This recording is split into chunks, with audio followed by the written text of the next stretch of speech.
Good evening and a very warm welcome to First Issues. There's a popular phrase in computer science that says garbage in, garbage out. And this is the perfect lens through which to study the hot topic that is social media usage. This same tool that is lauded for furthering democracy and other social causes, revolutionizing advertising and marketing, redefining entertainment and commerce, is also equally vilified for the degradation of human interaction, cyberbullying, privacy violation, fake news, and much, much more. If all you want to do via social media is seek out innovations and opportunities in business, it will be reflected back to you. If all you want to do is look at gags and jokes, that is what you will get in return. And if you curate offensive and inappropriate material, it will eventually become evident. As we said at the beginning, it is a matter of garbage in, garbage out. Our guest's story tonight is further testament that although much maligned, the focused and responsible use of social media platforms can bring about positive results. Young law student and fashion stylist Tumi Ntutang has created a brand for herself on social media that has attracted over 24,000 followers on Instagram alone, earning her the title of social media influencer. And as a result, an endorsement deal with the international car maker VW most recently. She tells us how she managed to carve her impressive trail while the debate as to whether social media is good or bad continued to rage on. I started out blogging. I think people tend to forget that the blogging came before the influencing. So in essence, I just started a blog and I decided I want to share my looks, because most of the time I'd have people say, where did you buy this? Where did you buy that? So I said, you know what, instead of posting pictures on, I think it was Facebook at the time, let me have a place where people can go and say, oh, I saw her at that event. Let me then say, do me at Friday night, let's see what she was wearing. Go to my blog and see where I got what and why I decided to pair it with what. And then after blogging for about 2-3 years, obviously I had to be active on all other platforms besides just my blog, which was Facebook, Instagram, and Twitter. And then that's what birthed the influencing, where now brands would say, we don't necessarily want to post on your blog or like a collaboration on your blog. How about just something very chilled on your personal pages? And then I was like, okay, fine. So the blog was more work. And my personal pages was like, if I'm invited for something and I just want to go and have fun. And then I completely decided to turn that around because I saw that people were interested on the pages as well. And then I commercialized them too. Where do you stand now? I still do all three. I still do all three. I still blog. I have a website, and on my website there's a provision for a blog. So on my website there's other things, you know, there's fitness, there's lifestyle, but then there's a blog which is a fashion blog segment where I still talk about my clothes, what I'm wearing, why I decided to wear that. I still style, I still have clients. I think I even have more clients than I did when I started out, because as the brand Tumi Ntutang, the blogger influencer, grew, that's when I got more clients. I've collaborated with a lot of brands. Over and beyond the collaborations, it's the events, it's the traveling. I think I just need to clarify what social media influencing is. So basically, in terms of marketing, you know how brands would have ad space on newspapers or billboards. There's been a shift in terms of advertising and marketing over the last 3-5 years, where brands now want to make it personal, where they say, okay, Tumi, this is a handbag, for example. What do you think of it? Do you like it? Is it something you could talk about on your blog? They know that the few people that follow me would say, maybe that's an interesting bag, as opposed to flipping through the magazine and then seeing the bag and feel like, maybe it's too much, I can't afford it, or maybe it's not as nice. It's basically to bring brands home, make it more personal. Basically the power of first-hand testimony. There's nothing, what do you call it? Word of mouth, yes, taken to the digital space. Correct. Because that is the most influential marketing tool. Yeah, when you have a friend or a sister say, that is the product. You know what I mean? Especially for us ladies, how many times have you gone to a beauty parlor because somebody has been there? Definitely. Or, gotten your nails done by somebody because you saw Tumi there, So it's basically brands saying, okay, let's change our marketing instead of, for example, having a model on the billboard, because there's been a shift in terms of how bodies are viewed, how beauty is viewed. It's not like back in the days when beauty was a particular way and it was a traditional model, and we all know what a traditional model had to look like. Now it's to say, okay, this product can appeal to everybody. It can appeal to your girl next door, it can appeal to your model, it can appeal to somebody who's very reserved and is not even girl next door, or somebody who's flamboyant. It's basically to say, okay, how do we make it more relatable, basically? What determines what you put on your page? Okay. What's the thought process behind how you curate the images on your? Okay. Yeah. Basically, it's stuff that I'd want to be associated with and what I want people to think of when my name comes up. And that's fashion, that's fitness, that's a lot of hard work, that's reading, because I'm a reader, that's fun. I like to have fun. Basically, yeah. So I will post, if, for example, I'm at the gym, it's something I don't mind people knowing because it's a part of my lifestyle.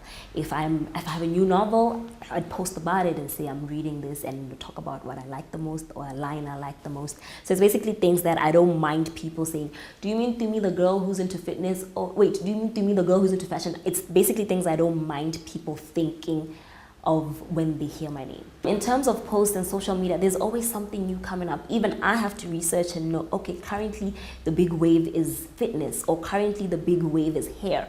How do I go about being a part of the conversation without losing myself? So it's constantly researching, it's consistency in terms of the content that you put out, it's the quality as well. In terms of pictures, I like a crisp, clean profile. So even pictures, if a picture is bad quality, which is why I tend to not post night pictures, because those are very hard to get with good lighting. If you were to go through my profile, you'll see that most of it's like day stuff, because it's clear, it's clean, it's appealing. So it's good quality pictures, it's consistency, it's being fun, it's being yourself, and yeah. What has been your most valuable resource in learning how to manage and monetize your brand? I read a lot, so I have lessons from like various books, but mostly I think it's just, like I said, consistency, and I can't stress this enough. And I remember the other day I tweeted and I said something about how sometimes it beats talent, and it's true, because at times that somebody's talented, but because they're very sketchy with their work and they're haphazard, and once in a while we hear that the person has released content, tomorrow they're silent, or tomorrow they're in the press for the wrong reasons, we tend to forget the talent that he or she has. So I did say it beats talent, and I think I still stand my ground. It's consistency, but I think one of the most important things that I've ever learned is never be afraid to push. With all the collaborations I've done for brands, even with the current VW, I pushed. I send the proposal. If you sit and wait to be headhunted, that's amazing. You'd want to have a brand call you up and say, hey, Tumi, we know who you are. We want you to do A, B, C, and D. But fact of the matter is that does not really work all the time. Sometimes God has not aligned it that way for you. Maybe you're that girl who has to send proposals. And I genuinely think I am. Because with everything that I've done, I think it's only been one or two where a client has said, let's run a little social media campaign. And they called. But with everything, including VW, I sat down, I strategized, and I said to them, listen, this is what I want. This is what we're doing. And then they'd say, okay, let's get back to you because we haven't thought of it. We knew of you, but we just hadn't thought of anything.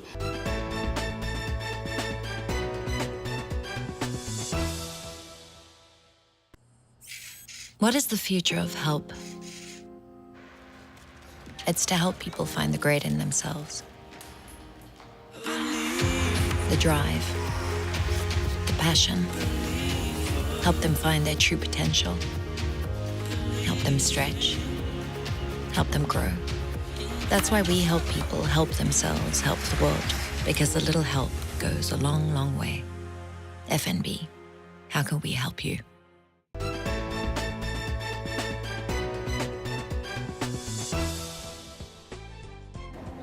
Welcome back to First Issues. For some time now, we have been sensitizing you, our viewers, as to the growing and multifaceted threat that is type 2 diabetes.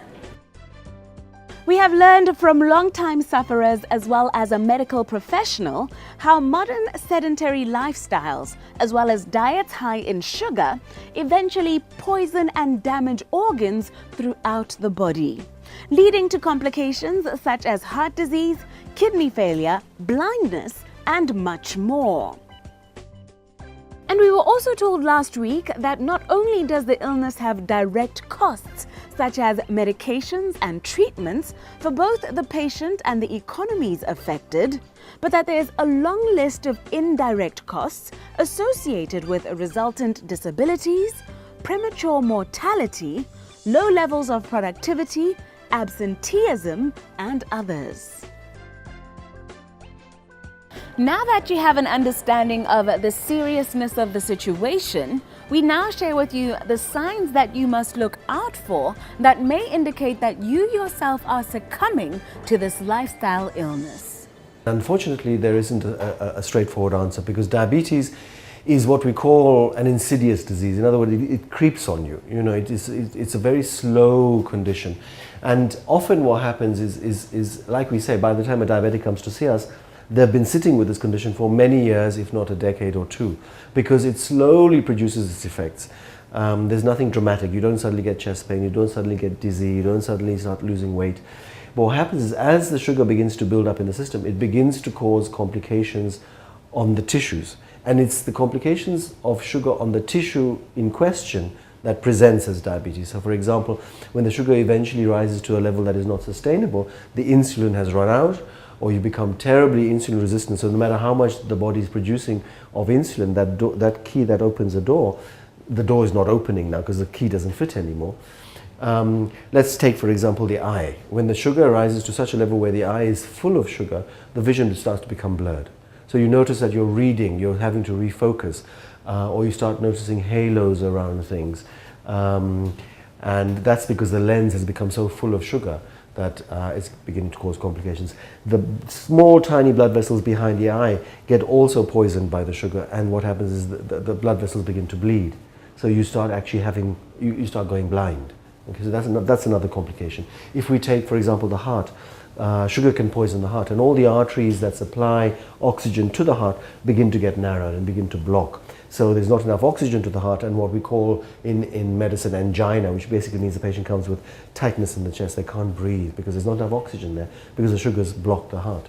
Eventually the sugar blocks and poisons the muscles of the heart, and that results in heart failure. So they become breathless because the heart's not pumping anymore. So they'll come and tell you, look doctor, I'm having pain when I walk, and I also, you know, I used to be able to walk one set of stairs, and I'm getting very, very breathless. And because the heart is not pumping very well, the blood begins to deposit everywhere, so the ankles become a little bit swollen. The stomach begins to distend because there's now fluid in the abdomen. So that's a complication of heart failure. So these are very unusual presentations, because people like to put diabetes into a compartment to say, this is what I'll expect. If it rises very quickly, there are acute, in other words, sudden presentations of diabetes. For example, because the body is trying to remove the sugar from the system, it washes the sugar out into the urine. So you'll start passing lots of water. And because you're passing lots of water, you're going to get very thirsty. So one of the things the patient will say is that I'm very thirsty all the time. I'm getting up frequently at night to drink lots and lots of water, and that water is just passing through me, because the body is trying to dilute the sugar. Okay, so they get very dehydrated, they get very dry, the mouth is always dry, they're passing lots of urine. That's a classic sign. Then remember, the whole principle is diabetes is a condition where there is starvation amidst plenty. In other words, there's a lot of sugar circulating in the body, but the key doesn't open the door.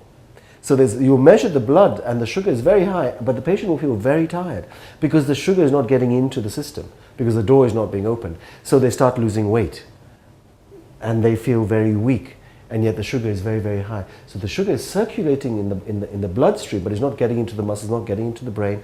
So they'll come to you saying, I'm feeling very tired, I'm feeling very thirsty, I'm passing lots of water, I'm losing lots of weight. Those are the signs. But often by that time it's too late, in the sense that diabetes is now fully blown. Which is why also we're trying to encourage, very much like a doctor will always measure the blood pressure when a patient walks into the office, irrespective of what the condition is, whether it's flu or whether it's a headache, they'll measure the blood pressure. We're trying to encourage that sugar should always be measured in everybody, whether they're coming in to test their sugar or not.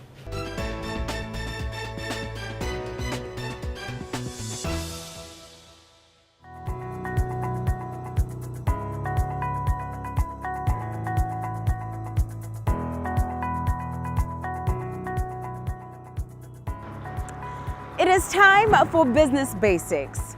Despite their increasingly valuable role in the economy, SMEs remain significantly high risk.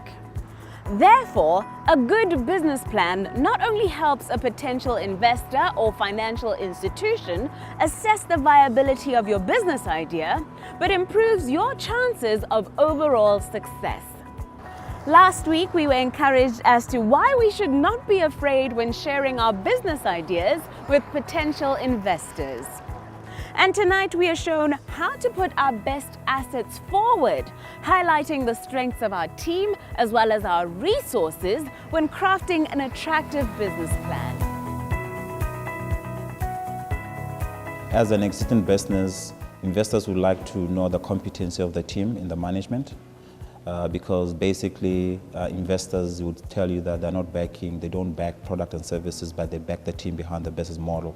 So they need to be convinced that the team, the management team that is running the business or that will be running the business has competency to drive the business plan to fruition.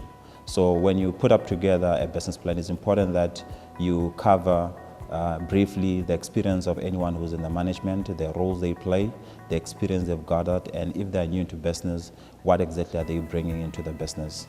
So for each and every management team member, you need to at least cover briefly their CV. If you are going to set up a medium to large institutions, obviously you need the support of the team.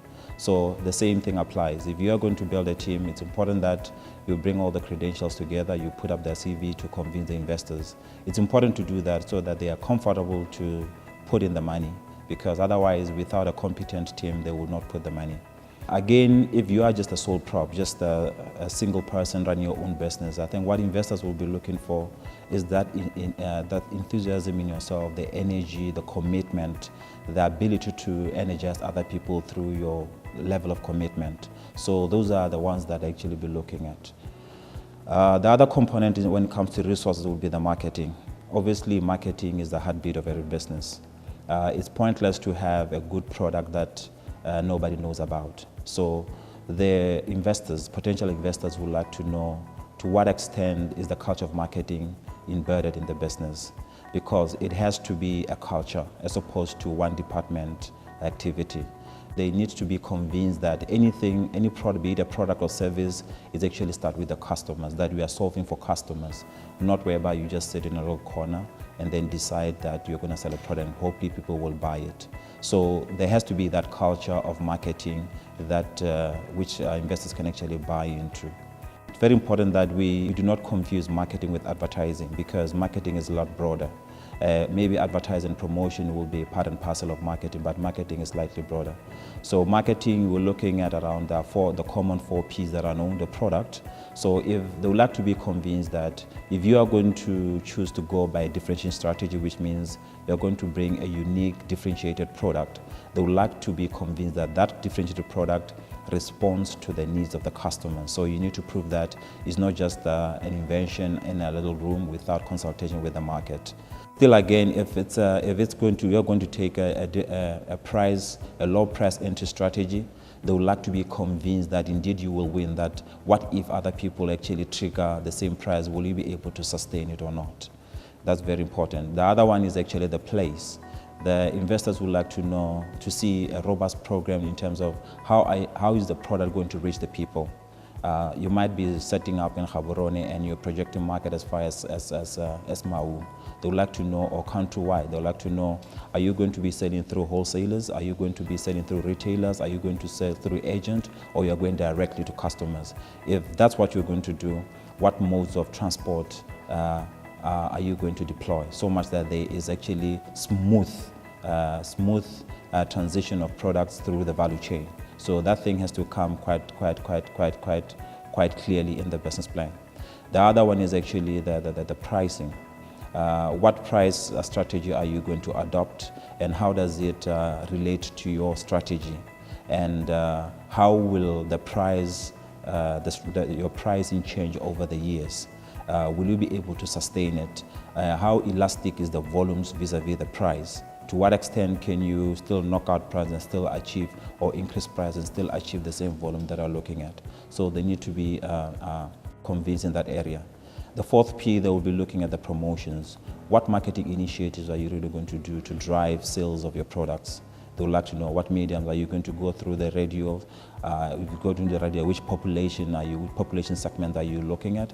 Are you going through the print media? Are you going digital or social media? So it has to, a comprehensive promotion program has to come into, let's say, this is how we are going to drive our sales initiative to make sure that we achieve whatever numbers we will put before you.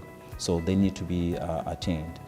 And this marketing, like I mean, it has to be a culture. It has to be a culture. It has to be culture. It shouldn't be just a one department thing. They need to be convinced that everyone, right from research and development all the way to service in the front end, they are very much aware of the needs of the customer, that whatever they do gets driven by our customers, because that's the only sustainable way that the company can grow and continue to acquire and retain customers.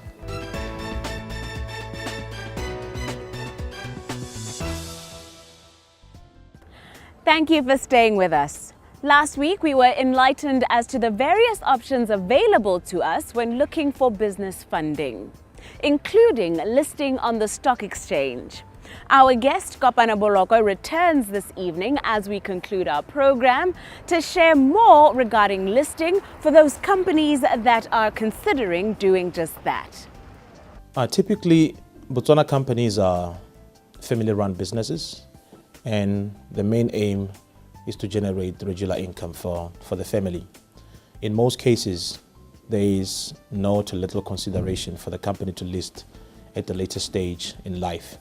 So from where we stand, our belief is that there should be a mindset change.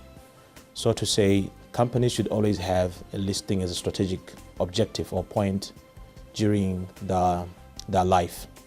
And what they need to know is that any company can list regardless of the size of the company. We can list companies from startups to companies which are in the middle stages of growth, to companies which are quite mature. And in our belief, Botswana companies are very mature, very ripe to come to the public market, to issue their shares to the public and raise capital for expansion.